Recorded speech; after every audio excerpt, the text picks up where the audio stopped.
નમસ્તે મિત્રો. આજે આપણે ચર્ચા કરવાના છીએ paper number 102 sociology of India, એમાં બ્લોક નંબર 2 ભારતીય સમાજનો પરિચય.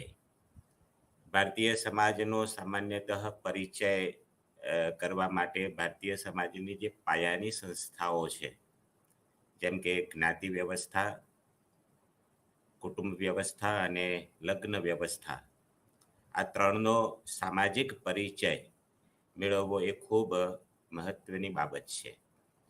આજે આપણે અહીંયા ચર્ચા કરવાના છીએ ભારતીય સમાજની પરંપરાગત જ્ઞાતિ વ્યવસ્થા, એનું સ્વરૂપ, અને વર્ગ વ્યવસ્થા અને કાસ્ટ સિસ્ટમ, અને જ્ઞાતિમાં જોવા મળતી જજમાની વ્યવસ્થા.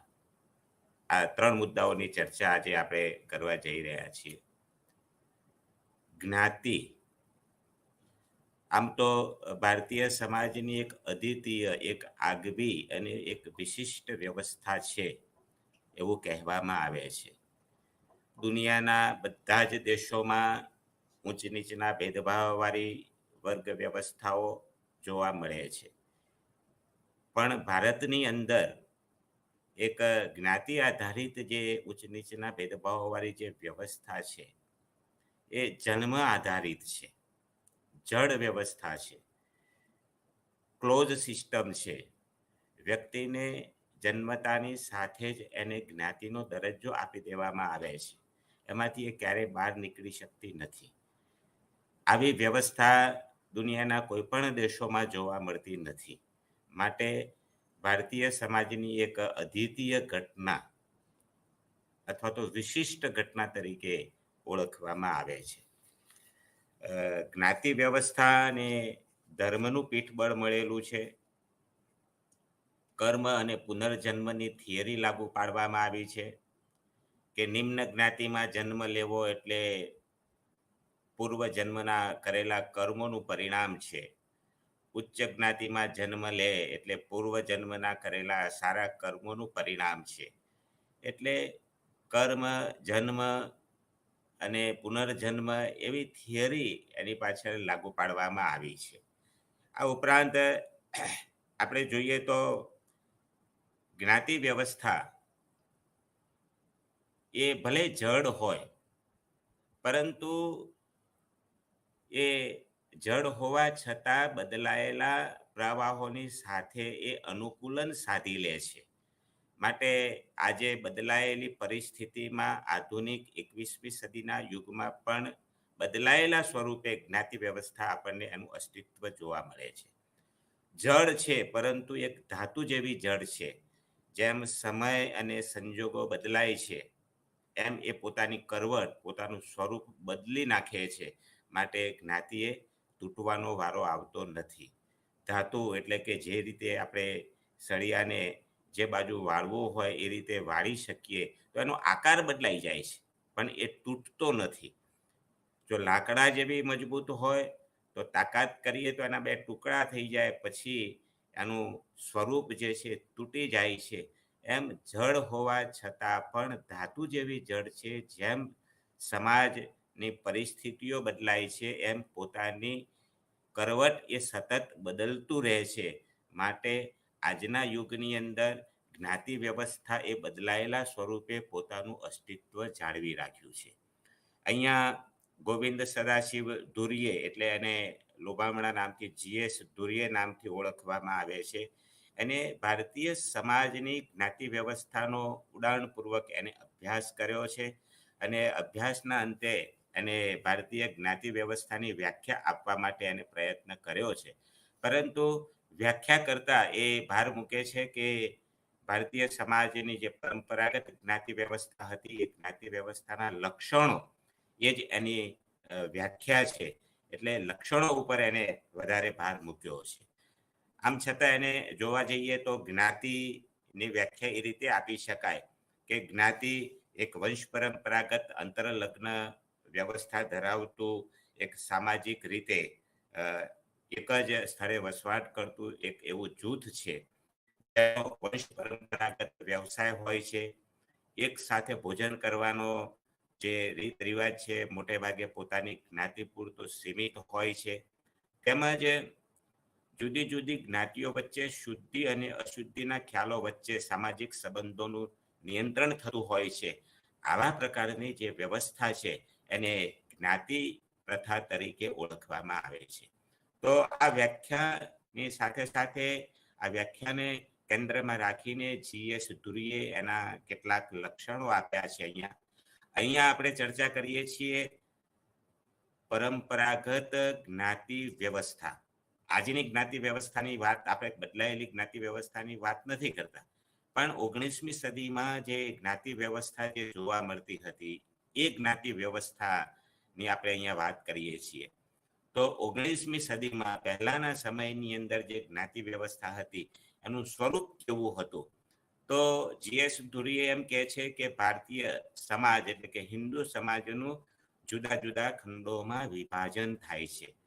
એ ભારતીય સમાજ જે છે એ જુદા જુદા પ્રકારના નાના નાના ઝુમખાઓમાં, નાના નાના વાડાઓમાં, એનું જુદા જુદા ખંડોમાં એનું સમાજનું વિભાજન થાય છે. સમાજ એ હંમેશા એકતાનું પ્રતીક છે. ભારતીય એક સમાજ છે, હિન્દુ એક સમાજ છે અને એક અખંડ સમાજ છે, અખંડ ભારત છે. પરંતુ જ્ઞાતિના ચશ્મા પહેરીને આપણે ભારતીય સમાજને આપણે કદાચ જો જોવા જઈએ તો ભારતીય સમાજ એ નાના નાના જુદા જુદા ઝુમખાઓમાં, જુદા જુદા ખંડોમાં આપણને વિભાજિત થયેલું લાગે છે. જુદા જુદા વિભાગો પડી જાય છે. કારણ કે જ્ઞાતિ જે છે એ જ્ઞાતિનો દરજ્જો એ જન્મગત છે. હવે જન્મગત દરજ્જો હોવાના પરિણામે જન્મ લેતાની સાથે એ વ્યક્તિ એક ચોક્કસ જ્ઞાતિનો સભ્ય બને છે અને જ્ઞાતિનો સભ્ય બને છે અને એ સભ્ય બન્યા પછી એ પોતાનો દરજ્જો બદલી નથી શકતી. એ ચાહે ગમે તેટલા પ્રયત્નો કરે, પોતાનો વ્યવસાય નથી બદલી શકતી, ગમે તેટલી એમ કહેવાય કે શિક્ષિત બન્યા પછી પણ એ ગમે તેટલી સારી પોસ્ટ ઉપર નોકરી કરે, એમ છતાં પણ એનો જ્ઞાતિનો જે લેબલ જે છે એ જ્ઞાતિનું લેબલ ક્યારેય બદલાતું નથી. માટે જ્ઞાતિ જે છે એને આપણે જન્મગત દરજ્જો કહેવામાં આવે છે. જેમ કે બ્રાહ્મણ જ્ઞાતિ મોટે ભાગે 4 વર્ણોમાં વિભાજિત થયેલી છે: બ્રાહ્મણ, ક્ષત્રિય, વૈશ્ય અને શૂદ્ર. બ્રાહ્મણની અનેક જ્ઞાતિઓ છે, ક્ષત્રિયની અનેક જ્ઞાતિઓ છે, વૈશ્ય અને શૂદ્રની પણ અનેક જ્ઞાતિઓ છે. તો એ જ્ઞાતિમાં જે જન્મ લે છે એ જ્ઞાતિનો પોતે સભ્ય બની જાય છે અને સભ્ય બનતાની સાથે જ એને જ્ઞાતિના જે નીતિ નિયમો ધોરણો એને પાલન કરવાનું હોય છે. બીજી જ્ઞાતિના લોકો સાથે એને કોઈ સામાજિક સંબંધ હોતો નથી. એટલે ભારતીય સમાજ જે છે એ જુદા જુદા વિભાગોમાં વિભાજિત થઈ જાય છે. બીજું કે જે સ્વતંત્ર સામાજિક એકમ, જ્ઞાતિ જે છે, દરેક જ્ઞાતિ સમુદાય જે છે એ સ્વતંત્ર સામાજિક એકમ છે. દરેક જ્ઞાતિની આગવી એક વિશિષ્ટતા છે. દરેક જ્ઞાતિનું પોતાનું આગવું જ્ઞાતિપંચ છે અને એ જ્ઞાતિપંચ એ દરેક જ્ઞાતિના પોતાના વાડાઓની ચોકી કરવાનું કામ કરે છે. વ્યક્તિ જે જ્ઞાતિમાં જન્મ લીધો છે એ જ્ઞાતિના ધોરણો, મૂલ્યો, માન્યતાઓ, રીત રિવાજો, વ્યવસાય એ છોડીને બીજે નથી જતો ને, એની ચોકી કરવાનું કામ એ જ્ઞાતિપંચ કરે છે. એટલે એક દરેક જ્ઞાતિ જે છે, દરેક જ્ઞાતિ પોતે એક સ્વતંત્ર એકમ તરીકે કામ કરે છે. જેમ કે બ્રાહ્મણ જ્ઞાતિઓ જે છે, તો બ્રાહ્મણ જ્ઞાતિઓનું એનું પોતાનું આગવું એક પંચ છે અને એ જ્ઞાતિ પંચ જે છે એ પોતાના જ્ઞાતિના સભ્યો પોતાની જ્ઞાતિના રીત રિવાજો છોડીને બીજે જતા નથી ને એનું ધ્યાન રાખે છે. જો એનો ભંગ કરે તો એની ચોક્કસ એક શિક્ષાત્મક પદ્ધતિ વિકસેલી છે. તો એને શિક્ષા કરે છે, એને જ્ઞાતિની બહાર મૂકી દે છે, એક ડરાવણો એમ કે માહોલ ઊભો કરે છે, જેથી કરીને વ્યક્તિ પોતાની જ્ઞાતિમાં જ જીવવાનું પસંદ કરે છે. માટે એમ કહેવાય કે એક જ્ઞાતિ જે છે એક સ્વતંત્ર એકમ છે અને દરેક જ્ઞાતિ જે છે એને પોતાની આગવી સંસ્કૃતિ છે. જે જ્ઞાતિમાં જન્મ લીધો છે એ જ્ઞાતિના આગવા રીત રિવાજો છે. જે જ્ઞાતિમાં જન્મ લીધો છે એની આગવી એક સંસ્કૃતિ છે, એનો આગવો એક વ્યવસાય છે, એનો આગવી એક ભાષા છે, એના આગવું એક કલ્ચર એટલે કે એના પહેરવેશ છે. તો એ પહેરવેશથી, પોતાના વ્યવસાયથી, પોતાની ભાષાથી એ કઈ જ્ઞાતિનો વ્યક્તિ છે એ તરત ઓળખાઈ આવે છે અને પોતાની સંસ્કૃતિનું એ પાલન કરે છે.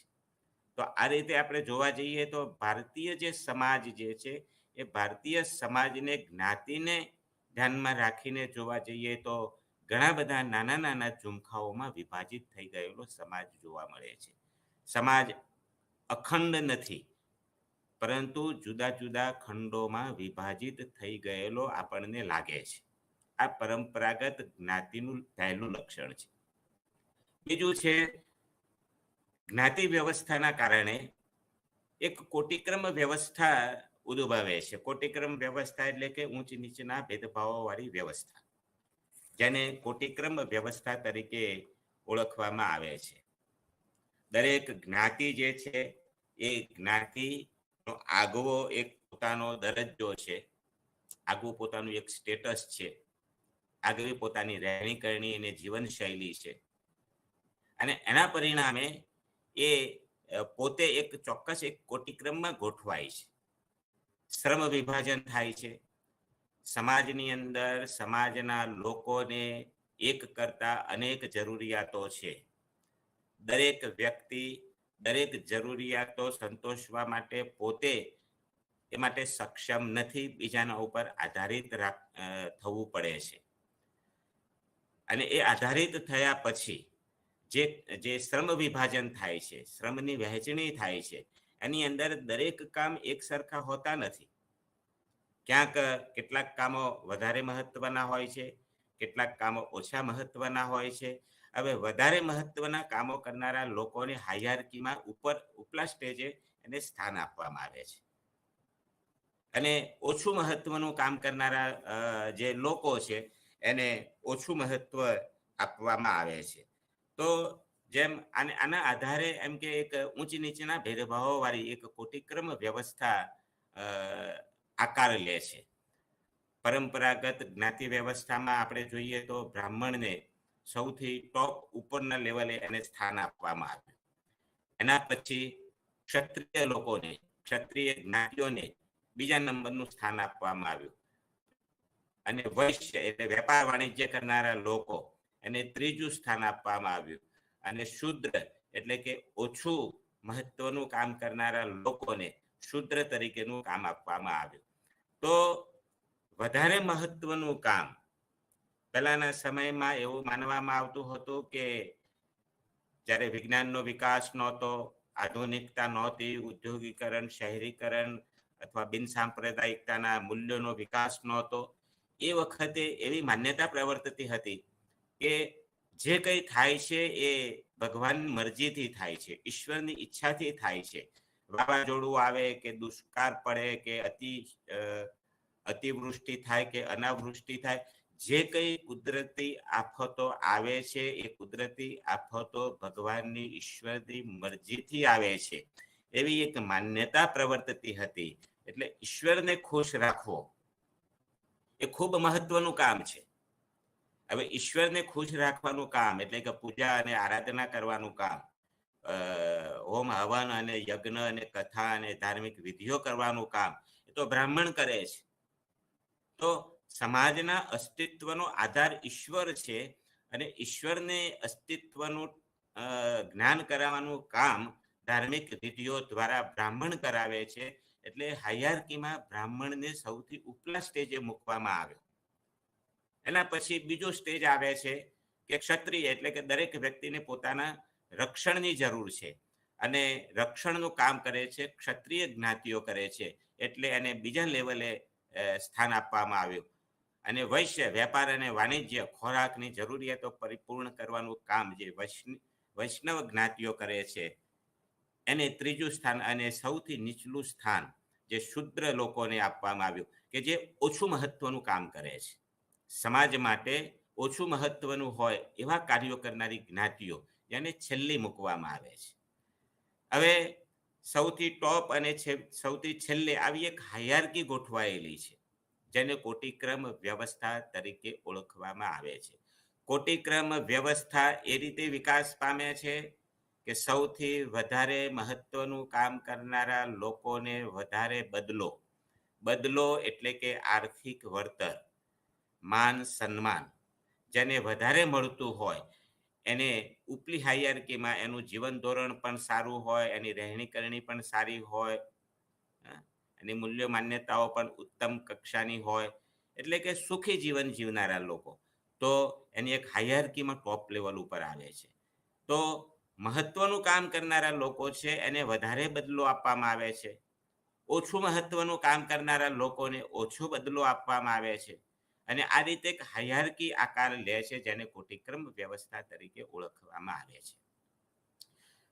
આજે આ પરંપરાગત જ્ઞાતિનું જે કોટિક્રમ વ્યવસ્થા છે એ કોટિક્રમ વ્યવસ્થા આજે બદલાઈ છે. આજની પરિસ્થિતિની વાત હું પછીથી કરીશ, પણ પહેલાના સમયમાં આ રીતે હતું કે બ્રાહ્મણ સૌથી ઉપર, ક્ષત્રિય, વૈશ્ય અને શૂદ્ર.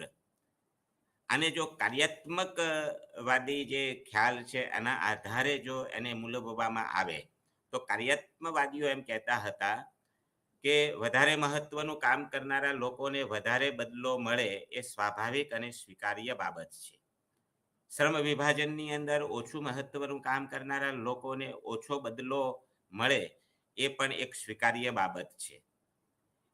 જે વધારે મહત્વનું કામ કરનારા છે, મહત્વનું કામ એટલે કાર્યાત્મકવાદીઓ એમ કહે છે કે વધારે મહત્વનું કામ કરનારા લોકો જે છે એ લોકોનું કાર્ય જે છે એને શીખવામાં વધારે શ્રમ કરવો પડે છે, વધારે મહેનત એ કરીને એ કામ શીખે છે. સંપૂર્ણ સમાજનો આધાર એના ઉપર છે. પરિણામે એને વધારે વળતર મળવું જોઈએ. ઓછું વળતર જેને મળે છે એ નિમ્ન જ્ઞાતિઓ છે કે નિમ્ન જ્ઞાતિઓને જે શ્રમદાયક જે કાર્યો જે છે એ કરવાની અંદર એને કોઈ તાલીમની જરૂર નથી. ઓછા સમયમાં એ કામ કરી શકે છે, અથવા તો એ સમયે ન કરે ને બીજા દિવસે કરે તો પણ ચાલે છે. તો આવું ઓછા મહત્વનું કામ કરનારા લોકોને ઓછું વળતર મળે એ પણ એક સ્વાભાવિક બાબત છે. અને આવું કાર્યાત્મક વિભાજન છે એ દરેક સમાજની અંદર સાર્વત્રિક રીતે આપણને જોવા મળે છે. તો આવી એક કોટિક્રમ વ્યવસ્થા, કાર્યાત્મકવાદીઓ જે છે એ આ વ્યવસ્થાને સ્વીકારે છે. કારણ કે સમાજની અંદર અનેક લોકોને અનેક પ્રકારની જરૂરિયાતો હોય છે અને વ્યક્તિ પોતે તમામ જરૂરિયાતો પેદા કરીને એનો સંતોષ મેળવી શકતી નથી. એને બીજા ઉપર આધાર રાખવો પડતો હોય છે અને આ રીતે એક સર્વ વિભાજનનો આકાર લે છે. જેમ કે દાખલા તરીકે ખોરાકની જરૂરિયાત, તો વ્યક્તિ જો વાણિયો હોય, વૈષ્ણવ હોય તો એ ખેતી કરી શકતો નથી, એને ખેડૂત ઉપર આધાર રાખવો પડે છે. ખેડૂત જે છે વેપાર વાણિજ્ય કરી શકતો નથી, એને બીજી જ્ઞાતિઓ પર આધાર રાખવો પડે છે. ખેડૂત ખેતી કરે છે પણ ઓજારો પોતે બનાવી શકતો નથી, ઓજારો બનાવનાર જ્ઞાતિ ઉપર એને આધાર રાખવો પડે છે. બ્રાહ્મણ જે છે એ બ્રાહ્મણને ખોરાકની જરૂરિયાત સંતોષવા માટે બીજી જ્ઞાતિઓ પર આધાર રાખવો પડે છે. આમ દરેક વ્યક્તિ બીજા ઉપર આધાર રાખે છે, બીજા પાસેથી મેળવવાનું કામ કરે છે અને એની અંદર મહત્વનું કામ કરનારા લોકોને વધારે બદલો મળે છે, ઓછું મહત્વનું કામ કરનારા લોકોને ઓછો બદલો મળે છે. અને આ રીતે એક ઊંચ નીચના ભેદભાવોવાળી એક વ્યવસ્થા આકાર લે છે એવું કાર્યાત્મકવાદીઓ કહે છે અને એને કોટિક્રમ વ્યવસ્થા તરીકે ઓળખવામાં આવે છે. એમાં કેટલાક સમાજશાસ્ત્રીઓ જેને સંઘર્ષવાદી સમાજશાસ્ત્રીઓ તરીકે ઓળખવામાં આવે છે, સંઘર્ષવાદી સમાજશાસ્ત્રીઓ એમ કહે છે કે આવી ઊંચ નીચના ભેદભાવોવાળી કોટિક્રમ વ્યવસ્થા એ સમાજ અસ્વીકૃત વ્યવસ્થા છે, એ સ્વીકારી શકાય નહીં. કારણ કે ઊંચું કામ અને નીચું કામ એ નક્કી કરનારો કોઈ માપદંડ નથી. આપણે બજારમાં કંઈક વસ્તુ લેવા જઈએ તો વજન કાંટો એક માપદંડ છે કે 500 ગ્રામ કે કિલો લેવું છે, તો એના માપદંડ માટે આપણે એ વજન કાંટાનો ઉપયોગ કરીએ છીએ તો એ વજન કાંટો એ માપદંડ છે. કિલોમીટર માપવા માટે મીટર એક માપદંડ છે. પરંતુ અહીંયા ઊંચું કામ અને નીચું કામ એવું માપવા માટેનો કોઈ માપદંડ નથી એવું સંઘર્ષવાદીઓ કહે છે. માટે આ ઊંચી નીચના ભેદભાવ વાળી વ્યવસ્થા એ સ્વીકૃત વ્યવસ્થા નથી. વધારે મહત્વનું કામ કયું અને ઓછું મહત્વનું કામ કયું એ કોને નક્કી કર્યું, કયા માપદંડના આધારે નક્કી કર્યું? તો એમ કહેવામાં આવે છે કે કેટલાક સ્થાપિત હિતોએ આવી ઊંચી નીચના ભેદભાવો વાળી વ્યવસ્થા વિકસાવી છે. એનો કોઈ માપદંડ નથી, એની કોઈ થિયરી નથી, એનો કોઈ આધાર નથી, પરંતુ એક ઉપજાવી કાઢેલી વ્યવસ્થા છે. એ ઉદાહરણ આપતા એમ કહે છે કે બ્રાહ્મણને હાયરાર્કીની અંદર સૌથી ઉપલા સ્ટેજે મૂકવામાં આવે છે, એને વધારે બદલો આપવામાં આવે છે. તો બ્રાહ્મણનું કામ સૌથી ઉત્તમ અને ઊંચી કક્ષાનું છે, અને નીચે રહેલો જે શુદ્ર જે અછૂત જે શુદ્ર જ્ઞાતિનો વ્યક્તિ છે એનું કામ ઓછું મહત્વનું છે એવું કોને નક્કી કર્યું, કયા માપદંડના આધારે નક્કી કર્યું? તો સંઘર્ષવાદીઓ એમ કહે છે કે જો એને મહત્વનું કામ જો કહેવું હોય તો શુદ્રનું કામ, બ્રાહ્મણ કરતા શુદ્રનું કામ વધારે મહત્વનું છે. એટલા માટે મહત્વનું છે કે ઉદાહરણ આપતા એમ કહે છે કે ગામની અંદર માનો કે કોઈ પશુ પક્ષી કે કોઈ મરી ગયું હોય, મૃત્યુ થયું હોય, તો એને ઉપાડવાનું કામ જે નીચલી જ્ઞાતિઓ કરે છે. નીચલી જ્ઞાતિનો કોઈ વ્યક્તિ એમ કે ના હું આજે નહીં ઉપાડું, આજ 15 દિવસ પછી, અત્યારે હું ટાઈમ નથી, હું બહાર છું, અને 15 દિવસ એ પશુ પક્ષીને એને ગામની વચ્ચે જ રહેવા દે, તો બીજા દિવસે ગામમાં રહેવું ગામના લોકોને અઘરું પડી જાય. બીજી બાજુ બ્રાહ્મણ એમ કે હું કથાનો કે યજ્ઞ મારે કરવો છે, પણ 15 દિવસે આ પૂનમે નહીં ને આવતા પૂનમે કરીશું, તો બહુ મોટો પહાડ નહીં તૂટી પડે. પણ પેલો વ્યક્તિ જો કામનો ઇનકાર કરશે તો આખા સમાજને એની અસર થવાની છે. માટે કયું કામ મહત્વનું અને કયું કામ ઓછું મહત્વનું, એના જે માપદંડો જે છે એવા કોઈ માપદંડ અહીંયા છે જ નહીં. ઉપજાવી કાઢેલી વ્યવસ્થા છે. માટે કોટિક્રમ વ્યવસ્થા એ સ્વીકૃત વ્યવસ્થા નથી. તો આ જે માપદંડો જે છે એ માપદંડ વગરની વ્યવસ્થાઓ છે. આમ છતાં પણ જે ઉપલી જ્ઞાતિઓ જે છે એ ઉપલી જ્ઞાતિઓને વધારે મહત્વનું કાર્ય કરે છે એમ માનીને વધારે બદલો, દાખલા તરીકે બ્રાહ્મણ હોય તો એને એક કથા કરવા આવે તો એને 500,000 રૂપિયા સહેજે એને દક્ષિણા આપી દેવામાં આવે. એને ગામના કે બસ સ્ટેન્ડ સુધી એને વળાવવા જવું, એને લેવા જવું, ઘેર આવે એટલે એને બેસવા માટે પાથરણું, પથારી આપી, પાથરણું એ ક્યાંક બ્રહ્મદેવ દુઃખી ન થાય એ માટે સતત ધ્યાન રાખવું, આ બદલો છે. અને બીજી બાજુ જો અસ્પૃશ્ય જ્ઞાતિનો વ્યક્તિ જો આવ્યો હોય તો આખો દિવસ શ્રમ કરે છે, એમ છતાં પણ સાંજ પડે એટલે એને દક્ષિણા અથવા તો જે વળતર છે એ ઓછામાં ઓછું વળતર એને આપવામાં આવે છે. એને માન સન્માન, ઓછામાં ઓછું માન સન્માન આપવામાં આવે છે. તો આ જે વ્યવસ્થા જે છે એ વ્યવસ્થા સ્વીકૃત વ્યવસ્થા નથી. કાર્યાત્મકવાદીઓ સામે દલીલ કરતા એમ કહે છે કે વધારે મહત્વનું કામ એના આધારે નક્કી થાય છે કે એને વધારે શ્રમદાયક કાર્ય, વધારે મહેનત, દાખલા તરીકે ડૉક્ટરનું કામ છે તો ડૉક્ટરનું કાર્ય જે છે આજના યુગ પ્રમાણે જોવા જઈએ તો આજે જે કોટિક્રમ વ્યવસ્થા વિકસ્યો છે એ કોટિક્રમ વ્યવસ્થા કંઈક અંશે સ્વીકૃત વ્યવસ્થા જેવો છે. આજની જે વ્યવસ્થાઓ જે છે, આજની ભારતીય સમાજની અંદર જે શ્રમ વિભાજન છે એમાં વર્ગનો પ્રવેશ થયો છે. વર્ગની અંદર વ્યક્તિની લાયકાત જોઈને એને દરજ્જો અને સ્ટેટસ, માન સન્માન આપવામાં આવે છે. તો આજની જે વ્યવસ્થા છે, આજની વ્યવસ્થા પ્રમાણે વિકસેલો કોટિક્રમ વ્યવસ્થા એ કંઈક અંશે એ સ્વીકૃત વ્યવસ્થા છે. પરંતુ જ્ઞાતિના આધારે વિકસેલો જે કોટિક્રમ વ્યવસ્થા છે એ અસ્વીકૃત વ્યવસ્થા છે એવું સંઘર્ષવાદીઓ સ્વીકારે છે. કાર્યાત્મકવાદીઓ ઉદાહરણ આપતા કહે છે કે આજના યુગની અંદર વિકસેલી જે શ્રમ વિભાજન એના આધારે વિકસેલી જે કોટિક્રમ ઊંચી નીચના ભેદભાવોવાળી જે વ્યવસ્થા છે એ ભેદભાવોવાળી વ્યવસ્થા સ્વીકૃત વ્યવસ્થા એટલા માટે બને છે કે વધુ મહત્વનું કામ કરનારા લોકોને સ્વાભાવિક રીતે વધારે બદલો, વધારે વળતર, વધારે એને માન સન્માન મળવું જ જોઈએ, કારણ કે એને એ લાયકાત મેળવવા માટે અતિશય પરિશ્રમ કર્યો છે, બહુ મોટી ફી ભરી છે, અને અતિશય પરિશ્રમના અંતે એને મહત્વનું કામ કરવા માટે સમાજે એને એ સ્ટેટસ આપ્યું છે. દાખલા તરીકે, ઉદાહરણ તરીકે આપણે જોઈએ તો ડૉક્ટરનો દરજ્જો. તો ડૉક્ટરનું કામ કરવા માટે, ડૉક્ટરની ડિગ્રી મેળવવા માટે સમાજના લોકો એને ડૉક્ટર કહે એટલા માટે એને ખૂબ મહેનત કરી છે, રાત દિવસ એને મહેનત કરી છે, ખૂબ ફી ભરી છે અને અંતે એને ડૉક્ટરનું એને જ્ઞાન પ્રાપ્ત થયું છે. અને એ ડૉક્ટરનું કામ જે છે એ કોઈકનો જીવ બચાવવાનો છે, મહત્વનું કામ છે. કોઈકનો જીવ બચાવવો એ મહત્વનું કામ છે. કોઈકને દુઃખમાંથી મુક્તિ આપવી, રોગમાંથી એને મુક્તિ આપવી એ ખૂબ મહત્વનું કાર્ય છે. એટલે 5 મિનિટના ઓપરેશન હોય તો 5 મિનિટમાં એ 1 લાખ રૂપિયા એ લઈ લે તો કોઈને એને એમ કે એનો ક્ષોભ, એનું દુઃખ કોઈને નથી, કારણ કે એને કોઈકનો જીવ બચાવ્યો છે.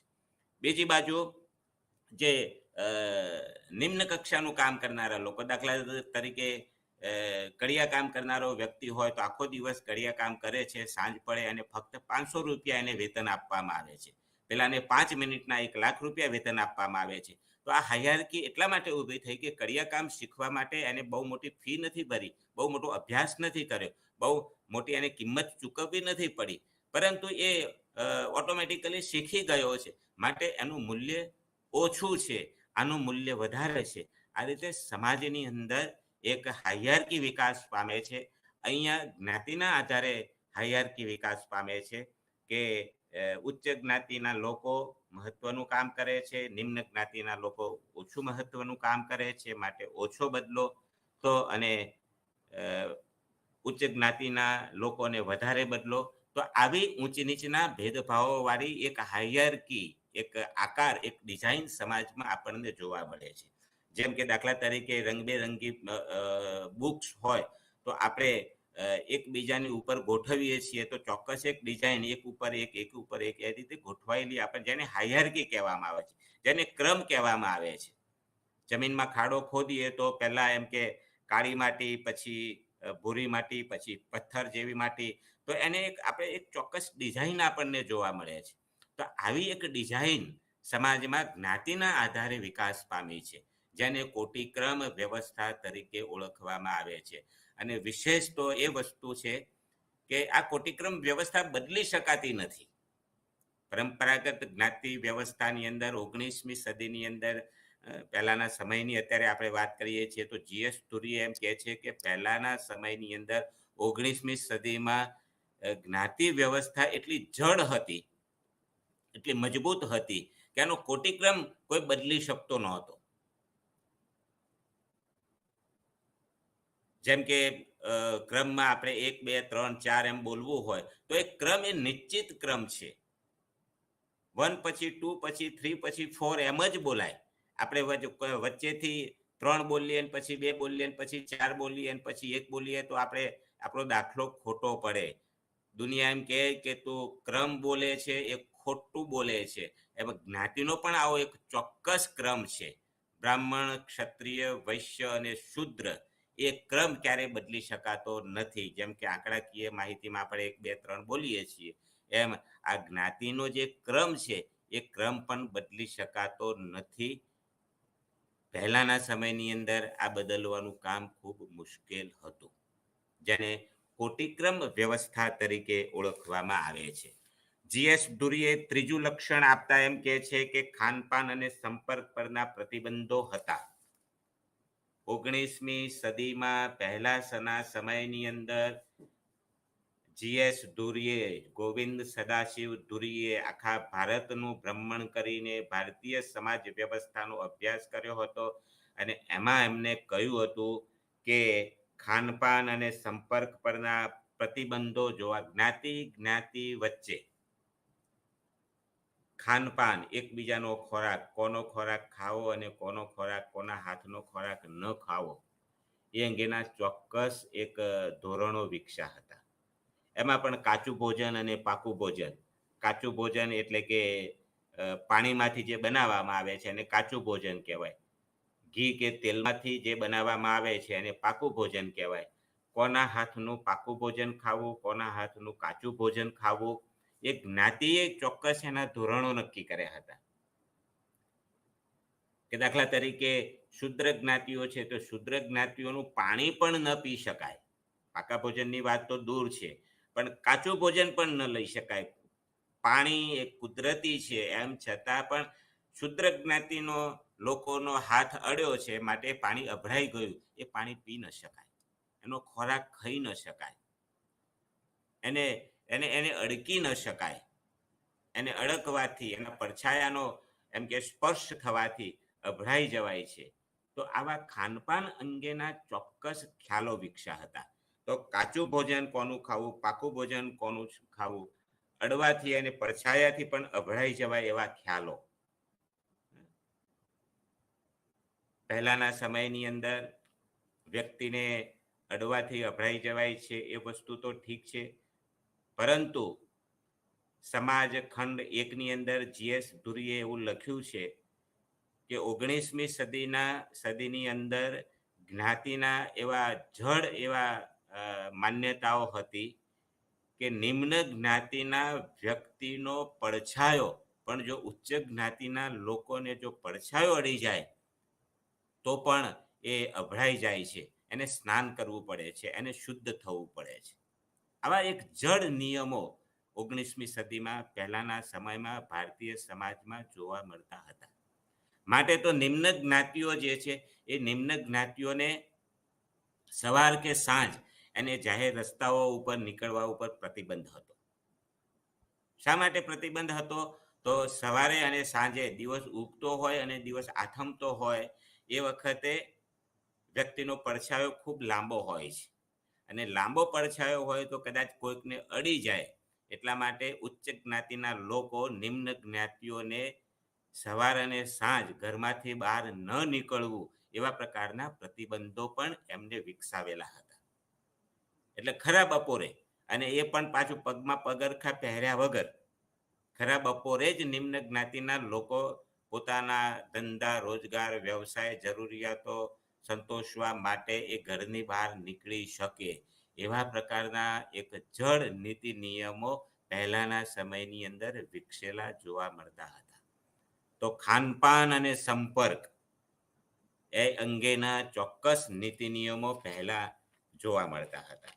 ચોથું લક્ષણ એમ કે છે નાગરિક અને ધાર્મિક અસમર્થતાઓ અને વિશેષ અધિકારો. ભારતમાં જન્મ લીધો છે, ભારતના નાગરિક હોવાના નાતે દરેક વ્યક્તિને એક નાગરિક તરીકે એને અમુક અધિકાર મળવો જોઈએ. જન્મ લીધો છે, સમાજનો સભ્ય છે, એટલે ધાર્મિક અધિકારો દરેક વ્યક્તિને મળવા જોઈએ. પરંતુ નિમ્ન જ્ઞાતિઓને એક સમાજના નાગરિક તરીકે જીવવાના પણ અધિકારો આપવામાં આવ્યા નહોતા, અને અધિકારો પણ છીનવી લેવામાં આવ્યા હતા. એવા પ્રકારની વ્યવસ્થા હતી. એક નાગરિક તરીકે એને સારી રીતે જીવવું છે. હવા, પાણી અને ખોરાક, શુદ્ધ હવા જોઈએ છીએ, એને શુદ્ધ ખાવા જોઈએ છીએ, એને કપડાં જોઈએ છીએ, એને પાણી જોઈએ છીએ. પણ એની પરના પ્રતિબંધો પણ સમાજે વિકસાવ્યા હતા. એ ગામનો કૂવો હોય તો કૂવેથી પાણી ન ભરી શકે, એની અંગેના ચોક્કસ નીતિ નિયમો કે કૂવામાંથી પાણી ન ભરે, પ્રતિબંધ મૂકવામાં આવે. નાગરિક તરીકે એને એક ગામનો નાગરિક છે, ગામનો સભ્ય છે, તો ગામના અન્ય લોકોને જે સુવિધા મળે છે એવી સુવિધા નિમ્ન જ્ઞાતિઓને પણ મળવી જોઈએ, પરંતુ એને એવી નાગરિક તરીકેની સુવિધાઓથી પણ નિમ્ન જ્ઞાતિઓને વંચિત રાખવામાં આવેલા હતા. જાહેર રસ્તાઓ, એક નાગરિક તરીકે એને જાહેર રસ્તા ઉપર ચાલવું છે, પરંતુ એ જાહેર રસ્તા ઉપરથી ચાલી શકતી નથી. જાહેર રસ્તો છે, આખા ગામનો રસ્તો છે, આખા સમાજનો રસ્તો છે, પરંતુ એ જાહેર રસ્તા ઉપર એને ચાલવા ઉપરના પ્રતિબંધો. જો ચાલે તો ખુલ્લા પગે ચાલવાનું. એની પગની ડિઝાઇન જે છે એ ડિઝાઇનની અંદર પણ જો બીજી ઉચ્ચ જ્ઞાતિનો પગ પડે તો પણ અભડાઈ જવાય. એટલે નિમ્ન જ્ઞાતિના લોકો પોતાની પગ જે છે એની ડિઝાઇન પૂછાઈ જાય એટલે એની પાછળ એક સાવરણી બાંધીને ચાલે, એટલે જેમ ચાલે એમ પોતાના જે પગની ડિઝાઇન છે એ પણ પૂછાતી જાય. એટલે જો કે કેટલી બધી અસમાનતાઓ, એક નાગરિક તરીકે પણ એને અધિકાર આપવામાં ન આવે. એને સારા ઘરેણાં પહેરવા છે, દાગીના પહેરવા છે, તો એ સારો પોશાક પહેરવો છે, તો પણ એ પોશાકનો ઉપયોગ ન કરી શકે. નિમ્ન જ્ઞાતિના લોકો ટૂંકા કપડાં પહેરે, પૂરું અંગને ઢંકાય એ પ્રકારના એમ કે કપડાં પહેરવાની ફરજ પાડવામાં આવે. જો પોતાના કપડાં ઉચ્ચ જ્ઞાતિના લોકો જે પહેરતા હોય કપડાં પહેરે, તો ગામના લોકો, ઉચ્ચ જ્ઞાતિના કહેવાતા લોકો એને મારઝૂડ કરીને ત્રાસ ગુજારે, એની ગામની બહાર મૂકી દે. પૂરા કપડાં ન પહેરવા મળે, એને દાગીના પહેરવા ન મળે, ઘરેણા પહેરવા ઉપર પ્રતિબંધ હોય. એ અધિકાર પણ એનો નથી. પાણી ભરવાનો અધિકાર નથી, ઘરેણા પહેરવાનો અધિકાર નથી, પૂરું અંગ ઢંકાય એવા કપડાં પહેરવાનો અધિકાર નથી. એક નાગરિક તરીકે જાહેર રસ્તા ઉપર કે જાહેર જગ્યાઓ ઉપર એને જવા ઉપરના પણ એક ચોક્કસ પ્રકારના એક પ્રતિબંધો મૂકવામાં આવ્યા છે. વસવાટ ઉપરના પ્રતિબંધો, એક નાગરિક તરીકે એને સારું ઘર જોઈએ છે, પરંતુ એનું ઘર તો ગામના છેવાડે, અને એ પણ કાચું, માટીમાંથી બનેલું અથવા તો ઘાસમાંથી બનાવેલી એક ઝૂંપડી જેવું હોય. એ પાકું મકાન ન બનાવી શકે, હવા ઉજાસવાળું મકાન ન બનાવી શકે. આવા પ્રકારના પ્રતિબંધો. શિક્ષણ પરના પ્રતિબંધો, કે નિમ્ન જ્ઞાતિની અમુક વ્યક્તિઓ એ શિક્ષણ મેળવવાનો એનો કોઈ અધિકાર નથી. પહેલાના સમયની અંદર શિક્ષણ એ ફક્ત બ્રાહ્મણનો અધિકાર હતો. આજે તો જો કે વ્યવસ્થાઓ બદલાઈ છે, આપણે આજની વાત નથી કરતા, પણ પહેલાના સમયની અંદર શિક્ષણ ઉપરના પ્રતિબંધો હતા. નિમ્ન જ્ઞાતિઓને શિક્ષણ મેળવવો એનો પોતાનો અધિકાર નહોતો. તો આ રીતે ધાર્મિક પ્રતિબંધો હતા. ગામનું મંદિર હોય તો મંદિરમાં એ દર્શન કરવા માટે ન જઈ શકે, પૂજા આરાધના ન કરી શકે. બ્રાહ્મણો હોય તો ધાર્મિક પ્રસંગે એ હરિજનના ઘરે અથવા તો એમ કહેવાતા નિમ્ન જ્ઞાતિના લોકોએ બ્રાહ્મણો પૂજા આરાધના કરવા ન આવી શકે, અથવા તો અમુક પ્રકારની ધાર્મિક વિધિઓ જે છે એ નિમ્ન જ્ઞાતિના લોકો કરી જ ન શકે. તો આને કહેવાય કે નાગરિક તરીકેના અધિકારો પણ છીનવી લેવામાં આવ્યા હતા. બીજી બાજુ કહેવાતી ઉચ્ચ જ્ઞાતિઓને વિશેષ અધિકારો આપવામાં આવ્યા હતા. વિશેષ એટલે કે એને જે જોઈએ છે એના કરતા વધારે. માનવીને માનવી તરીકે જીવવા માટે જે જોઈએ છીએ એના કરતા પણ વધારે આપવું, જેને વિશેષ અધિકાર કહેવામાં આવે. ખાવા માટે 2 જ રોટલીની જરૂર હોય, એની જગ્યાએ એને પરાણે 4 રોટલી ખવડાવવી, અને વિશેષ વ્યવસ્થા કહેવાય. પેલાને 2 રોટલી ખાવી છે પરંતુ એને અડધી જ રોટલી આપવી, એને અધિકાર છીનવવો કહેવાય. તો કહેવાતી ઉચ્ચ જ્ઞાતિઓને આવી વિશેષ સુવિધાઓ આપવામાં આવી હતી.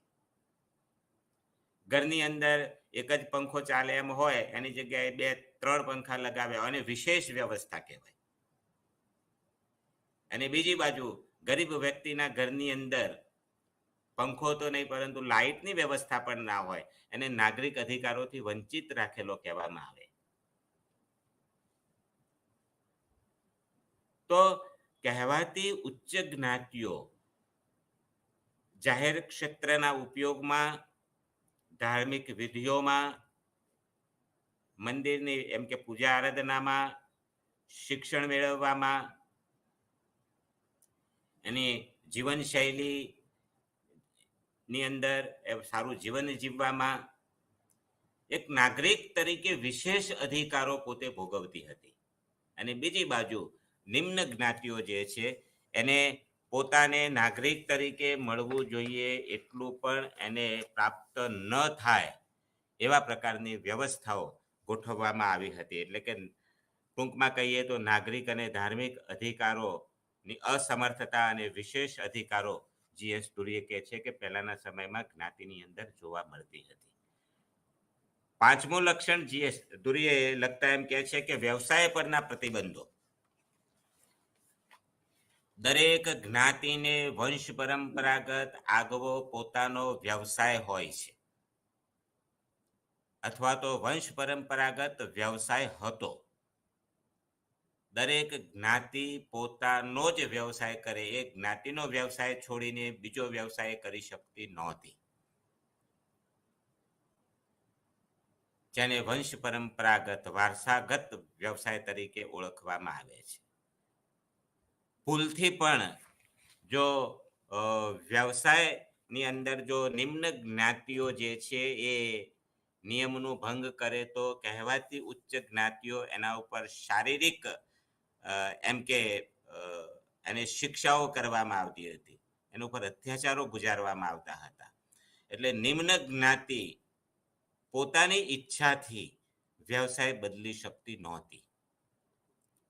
જન્મગત વારસાગત જે કંઈ વ્યવસાય પ્રાપ્ત થયો છે એ જ વ્યવસાય કરવાની એને ફરજ પાડવામાં આવતી હતી. તો વંશ પરંપરાગત વ્યવસાય એ જ્ઞાતિનું લક્ષણ હતું. આજે જો કે પરિસ્થિતિ બદલાઈ છે. પહેલાના સમયની અંદર વંશ પરંપરાગત વ્યવસાયની અંદર જ્ઞાતિ અને કુટુંબ એનું તાલીમનું કેન્દ્ર હતું. આજે જ્ઞાતિ છોડીને વ્યક્તિવાદી મૂલ્યો વિકસ્યા છે, જ્ઞાતિનું મહત્વ ઘટ્યું છે, એટલે વંશ પરંપરાગત વ્યવસાયનું મહત્વ એ પણ ઘટ્યું છે. પણ એમ છતાં અગાઉ કહ્યું એ જ પ્રમાણે કે નિમ્ન જ્ઞાતિઓ જે છે એ નિમ્ન જ્ઞાતિઓ વ્યવસાય પરિવર્તન ઝડપથી કરી શકતી નથી. અને ઘણો બધો સામનો આજની પરિસ્થિતિમાં પણ ઘણો બધો સામનો, કારણ કે જ્ઞાતિ એ પોતાની કરવટ બદલી છે, જ્ઞાતિ નાબૂદ નથી થઈ. અને જ્યારે કરવટ બદલે ત્યારે થાક ન લાગે. રાત્રે માણસ સૂતો હોય અને થોડી વાર એ કરવટ બદલતો રહે તો એને 8 કલાક સુધી આરામથી સૂઈ શકે, પણ ફરજ પાડવામાં આવે કે તારે હલવાનું પણ નથી તો એ થાકી જાય. જેમ જેમ સમય સંજોગો પરિસ્થિતિ જેમ જેમ બદલાતી જાય છે એમ જ્ઞાતિ જે છે પોતાની કરવટ પોતાનું સ્વરૂપ બદલાયા કરે છે. માટે આજે બદલાયેલી પરિસ્થિતિમાં પણ જ્ઞાતિ પોતાનું એમ કે અસ્તિત્વ એને ટકાવી રાખ્યું છે. એટલે નિમ્ન જ્ઞાતિની વ્યક્તિઓ જે છે બદલાયેલી પરિસ્થિતિ સાથે હવે વ્યવસાય પરિવર્તન કરી શકે છે, પણ એની અંદર પણ એને ઘણો બધો સામનો કરવાની એમ કે જરૂર હોય છે. જેમ કે દાખલા તરીકે શહેરમાં આવીને ચાની કિટલી ખોલે તો કદાચ એ સફળ બને, પરંતુ ગામની અંદર જો એ શાકભાજી કે ચાની કિટલી ખોલે તો ગામના લોકો એના ત્યાં ચા પીવા, ઉચ્ચ જ્ઞાતિના લોકો એ પેલા હરિજનને ત્યાં ચા પીવા નહીં જાય, એ વ્યવસાયમાં ક્યારેય સફળ નહીં બને. આપણે જોઈએ છીએ કે જે ઉચ્ચ જ્ઞાતિઓ જે છે એ વ્યવસાય બદલીને નિમ્ન જ્ઞાતિના વ્યવસાયો અપનાવવાનું બહુ ઓછું પસંદ કરે છે. દાખલા તરીકે ઉચ્ચ જ્ઞાતિ છે એ સોનીની દુકાન કરવાનું એ પસંદ કરશે, કપડાની દુકાન વ્યવસાય બદલીને કે ભાઈ હવે બ્રાહ્મણના વ્યવસાયમાં આવું કશું બહુ મળતું નથી, ચલો આપણે વ્યવસાય છોડીને એક કપડાની દુકાન ખોલીએ અથવા તો કોઈ ગેરેજ ખોલીએ, સોનીની દુકાન ખોલીએ. પણ કહેવાતા જે ઉચ્ચ જ્ઞાતિના લોકો, બ્રાહ્મણના લોકો બૂટ ચપ્પલ વેચવાનો દુકાન ખોલવાનું ઓછું પસંદ કરશે, કારણ કે ચામડાનો વ્યવસાય છે. એટલે બદલાયેલી પરિસ્થિતિમાં પણ વ્યવસાય પરના પ્રતિબંધો આપણને સુષુપ્ત રીતે આજે પણ જોવા મળે છે. અને 19મી સદીમાં તો એક ચુસ્ત વ્યવસ્થા હતી કે નિમ્ન જ્ઞાતિના લોકો નિમ્ન કક્ષાના જ વ્યવસાયો કરે, ઉચ્ચ જ્ઞાતિના લોકો એમની ઉચ્ચ જે કહેવાતા વ્યવસાયો છે એ જ પસંદ કરે, એની અંદર કોઈ જ ઓપ્શન નહોતું. તો વ્યવસાય પરના પ્રતિબંધો જોવા મળતા હતા. એ જ રીતે લગ્ન પરના પ્રતિબંધો. દરેક જ્ઞાતિ જૂથ અંતરવિવાહી જૂથ છે, એટલે કે દરેક જ્ઞાતિ જૂથ પોતાના જ્ઞાતિના વર્તુળમાં લગ્ન કરવાનું પસંદ કરે છે. એના વર્તુળની બહાર એ લગ્ન કરી શકતી નથી. પોતાની જ્ઞાતિ અને પેટા જ્ઞાતિનું જે વર્તુળ છે એમાંથી કદાચ એ બહાર નીકળવા પ્રયત્ન કરે તો જ્ઞાતિ પંચ એને રોકે છે, એની ચોકી કરે છે. અગાઉ કહ્યું કે દરેક જ્ઞાતિ એક આગવી એકમ છે, સ્વતંત્ર એકમ છે, પોતાની આગવી વ્યવસ્થા છે, પોતાના આગવા રીત રિવાજો છે, પોતાની આગવી મૂલ્યો અને માન્યતાઓ છે. એટલે કે લગ્ન કરવા માટે એ પોતાના વર્તુળમાંથી બહાર નીકળી શકતી નથી. પોતાના વર્તુળમાંથી જ જીવનસાથીની પસંદગી કરવાની ફરજ પાડવામાં આવે છે. અને પરિણામે જ જ્ઞાતિ મજબૂત રીતે આપણને જોવા મળતી હતી. તો પરંપરાગત જ્ઞાતિ વ્યવસ્થા જે છે એ પરંપરાગત જ્ઞાતિ વ્યવસ્થાની અંદર પહેલાના સમયની અંદર ભારતીય સમાજ જ્ઞાતિના ચશ્મા પહેરીને આપણે જોઈએ, જેમ કે જેવા ચશ્મા પહેર્યા હોય એવું ચિત્ર આપણને દેખાય. જ્ઞાતિના ચશ્મા પહેર્યા હોય તો જ્ઞાતિનું ચોક્કસ ચિત્ર આપણને જોવા મળે છે. તો એ ચશ્મા પહેરીને આપણે ભારતીય સમાજનું જો મૂલ્યાંકન કરવા જઈએ, આમ બહારથી આપણે મૂલ્યાંકન કરીએ તો ભારત એક અખંડ સમાજ છે. ભારત એક એકતાનું પ્રતીક છે. ભારત એ મોટો વિશાળ વિવિધતામાં એકતા ધરાવતો દેશ છે. પરંતુ જ્ઞાતિના ચશ્મા પહેરીને આપણે જોવા જઈએ તો ભારત એ નાના નાના ઝુમખાઓમાં, નાના નાના ખંડોમાં વિભાજિત થઈ ગયેલો સમાજ આપણને જોવા મળે છે. જ્ઞાતિના દ્રષ્ટિબિંદુથી જોઈએ તો ભારતના લોકો એ કોટિક્રમ ઉચ્ચ નીચના ભેદભાવોવાળી એક વ્યવસ્થામાં ગોઠવાયેલા જોવા મળે છે. જ્ઞાતિને કેન્દ્રમાં રાખીને જોઈએ તો ભારતની અંદર ખાનપાન અંગેના ચોક્કસ એક નિયમો આપણને જોવા મળે છે. સંપર્ક પરના પ્રતિબંધો આપણને જોવા મળે છે. નાગરિક અને ધાર્મિક અસમર્થતાઓ આપણને જોવા મળે છે. કેટલાક લોકોને નાગરિક તરીકે અધિકારો પણ મળતા નથી અને કેટલાક લોકોને વિશેષ અધિકારો, આવી એક અવ્યવસ્થા આપણને જોવા મળે છે. વ્યવસાય ઉપરના પ્રતિબંધો આપણને જોવા મળે છે અને લગ્ન ઉપરના પ્રતિબંધો આપણને જોવા મળે છે. તો જીએસ ધુરીએ, ગોવિંદ સદાશિવ ધુરીએ ભારતને કેન્દ્રમાં રાખીને એમને કરેલા અભ્યાસોમાં આવા 6 લક્ષણો, અને 6 લક્ષણો આપણને ગર્ભિત રીતે જોવા મળતા હોય, આવી વ્યવસ્થાને પરંપરાગત જ્ઞાતિ વ્યવસ્થા તરીકે ઓળખવામાં આવે છે. ત્યારબાદ આપણે વર્ગની વાત કરવાની છે. જ્ઞાતિ અને વર્ગ બંને કેવી રીતે એક સાથે ચાલે છે. વર્ગ વ્યવસ્થા એ આર્થિક બાબતો સાથે જોડાયેલી છે, અર્થવ્યવસ્થા સાથે જોડાયેલી છે. જ્ઞાતિ એ જન્મગત છે, એ જન્મ સાથે જોડાયેલું છે. હમણાં કહ્યું એ પ્રમાણે વિશ્વના મોટા ભાગના દેશોની અંદર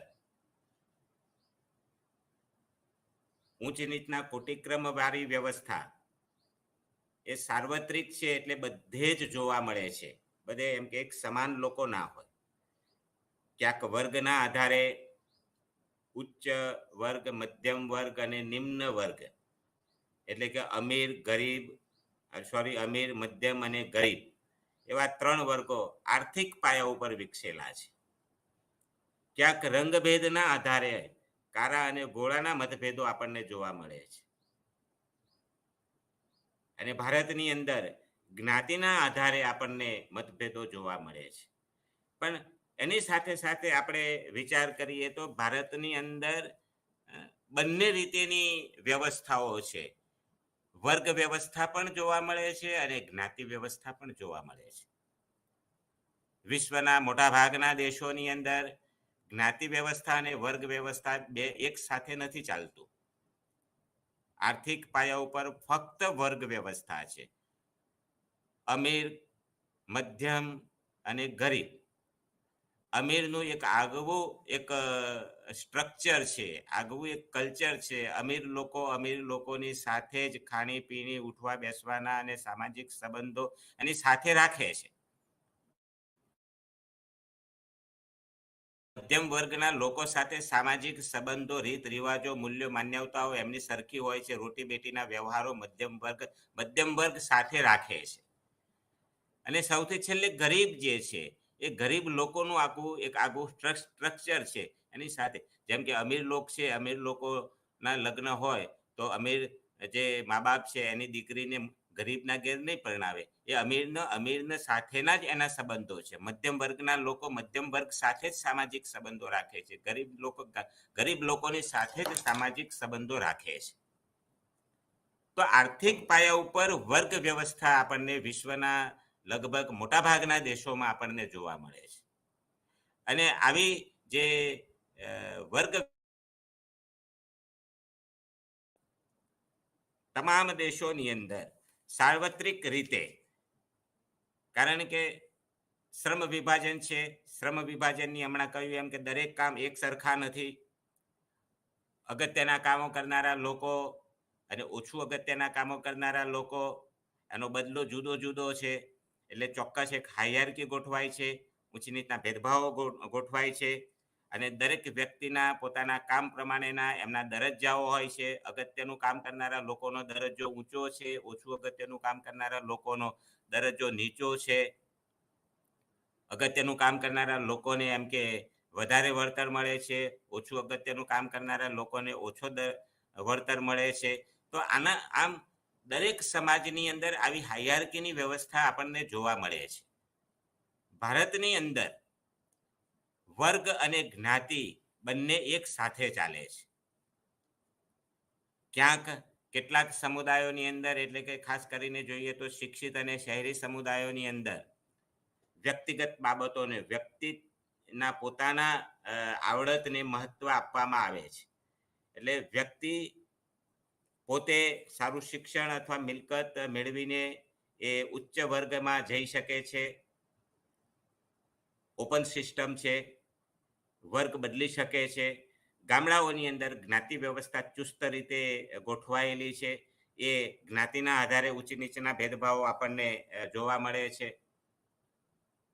તો એમાં હમણાં કહ્યું એમ કે કાર્યાત્મકવાદી અને સંઘર્ષવાદીઓ એને ઊંચ નીચના ભેદભાવોવાળી વ્યવસ્થાને સાર્વત્રિક ગણાવે છે.